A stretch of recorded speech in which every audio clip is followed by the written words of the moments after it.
পবিত্র ঈদুল আজহায় পশু কোরবানি দেন মুসল্লিরা। তবে শর্ত হলো কোরবানির পশুকে অবশ্যই সুস্থ সবল হতে হবে। অসুস্থ পশুর কোরবানি হয় না, তাই কোরবানির জন্য পশু কেনার আগে সেটি সুস্থ কিনা তা দেখে নিতে হয়। এটা নিয়ে বিড়ম্বনায় পড়েন অনেকেই। অভিজ্ঞতা না থাকায় অনেকে বুঝতে পারেন না। এ বিষয়ে পশুর হাটের ব্যবসায়ীদের পরামর্শ, সাধারণত কোনো পশু অসুস্থ থাকলে সেটি শুয়ে থাকে বা দাঁড়াতে চায় না, তাই কোরবানির পশু কেনার আগে এটা খেয়াল রাখা দরকার। সাধারণত 2 বছর কয়েক মাস বয়স হলে কোনো গরু কোরবানির যোগ্য হয়ে যায়। তখন গরুর 2টি দাঁত গজায়। 2 দাঁত থাকলে বোঝা যাবে সেটি কোরবানির যোগ্য হয়েছে। এছাড়া পশু ব্যবসায়ীদের মতে অসুস্থ থাকলে সেই গরু কোরবানি দেয়া উচিত নয়। যদিও অসুস্থ পশু সাধারণত কোরবানির হাটে আনা হয় না, তারপরও অনেক সময় হাটে আনার পর অসুস্থ হয়ে যেতে পারে।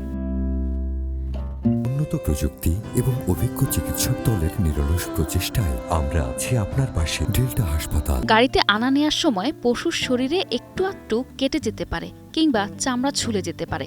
এতে কোরবানি দিতে কোনো সমস্যা নেই। তবে পশুটি প্রতিবন্ধী হলে কিংবা বড় কোনো কাটার দাগ থাকলে সেটা দিয়ে কোরবানি হয় না।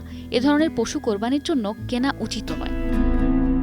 কোরবানির পশু নির্বাচনের ক্ষেত্রে সবচেয়ে বেশি গুরুত্ব দিতে হবে সুস্থতা, পরিচ্ছন্নতা ও ত্রুটিমুক্ত হওয়ার বিষয়টিকে। পশুটি আকারে ছোট বা দামে কম হলেও সমস্যা নেই, তবে সেটি অসুস্থ বা বড় ধরনের ত্রুটিযুক্ত হওয়া উচিত নয়।